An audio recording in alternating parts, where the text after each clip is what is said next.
Welcome to CoreLogic's housing market update for March 2017.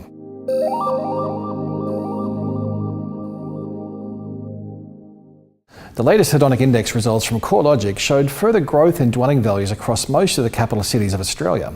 The February data showed capital city dwelling values rose by 1.4% over the month, once again being fueled by Sydney and Melbourne, as well as strong capital gains across Canberra and Hobart, where the performance of the housing market has been gathering some pace. Weaker housing market conditions have persisted in the mining states, with dwelling values slipping lower over the year in Perth and Darwin, while Brisbane dwelling values also slipped over the month. Focusing on the broader combined capital cities data, housing market growth conditions have been rebounding since the middle of last year, when on two separate occasions interest rates were cut and investor demand started to once again trend higher.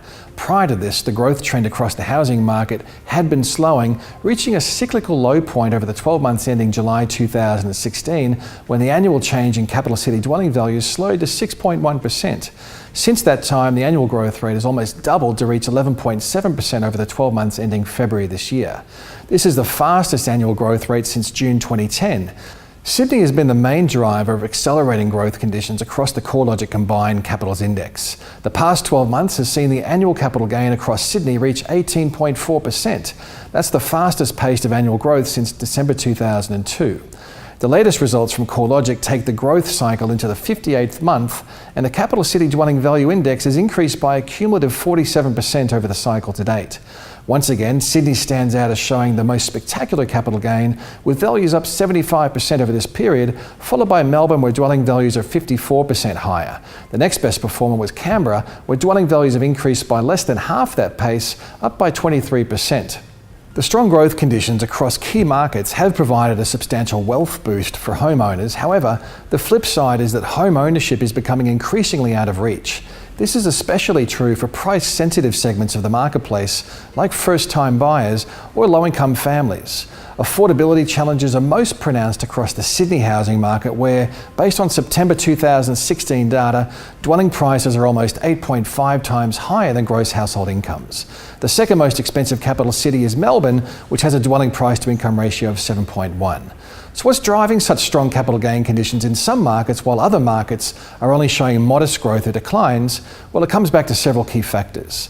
The first is economic conditions. Thanks to their strong services-based economies, Sydney and Melbourne have accounted for the vast majority of full-time jobs growth. Conversely, markets like Perth and Darwin, and to a lesser extent Brisbane, have seen weak economic conditions and flat to negative full-time jobs growth over a sustained period. Another factor is migration rates. Since the end of the mining boom, the mining states have seen a sharp fall in migration rates that's detracting from housing demand. The non-mining states, particularly Victoria and New South Wales, have continued to see strong migration trends from both overseas and interstate, which is adding to the demand for housing in these capital cities. Brisbane's housing market saw a dip in dwelling values over the month, with CoreLogic's index slipping 0.4% across both the house and unit markets. The longer trend of results indicates that the Brisbane housing market is seeing only modest capital gains, which are confined to the detached housing sector. House values were 2.7% higher over the past 12 months, while unit values fell by 2.1%. With a median house price of $485,000, Brisbane isn't facing the same sort of affordability challenges as Sydney or Melbourne. However, the lower cost of housing hasn't been enough to spur growth rates higher. The missing ingredient is likely to be the weak rate of jobs growth, which is still stifling housing demand across the region. It's clear that the housing market is continuing to move through an accelerated phase of growth, which is centred in Sydney and to a lesser extent in Melbourne, Canberra and Hobart. The rebound in the rate of capital gains is being led by a surge in investment demand, which also is being fueled by low interest rates. Despite credit growth for investment purposes flattening in December, we've continued to see other market indicators corroborate the strong capital gain results from CoreLogic over the first 2 months of the year. Auction results have continued on from the strong trend of late 2016, with clearance rates holding consistently around the high 70% to mid 80% range from week to week. The last week of February saw a record number of auctions held for that month, with clearance rates edging even higher despite the large number of auctions, which had the potential to spread buyer numbers more thinly. In fact, the last week of February had the highest combined capital city clearance rate since June 2015.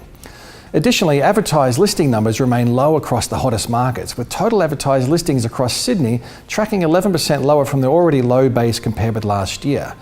The last week of February saw Melbourne advertised stock levels 5% lower than a year ago, while Hobart listings are down from a high base, falling by 35%, and Canberra listings were down by 6% compared with a year ago. Low advertised stock levels in these markets are underpinning a sense of buyer urgency, which is contributing to the upwards pressure in housing prices. The low number of homes being advertised for sale helps to explain why auction clearance rates are so high and why private treaty selling times are generally close to historic lows in the strongest markets. Overall, the latest results from the CoreLogic Hedonic Index highlight the performance diversity across Australia's housing market. The continuation of the capital gains rebound is likely to create further discomfort amongst policymakers, particularly in light of the growing debate around affordability and the high level of demand from investors. I remain of the view that the housing market will start to moderate during 2017 due to affordability constraints impacting on housing demand, as well as higher supply levels, and that an eventual slowdown in investment demand brought about either by changed lending policies from Australian lenders or via regulatory changes aimed at slowing credit growth across the investment sector.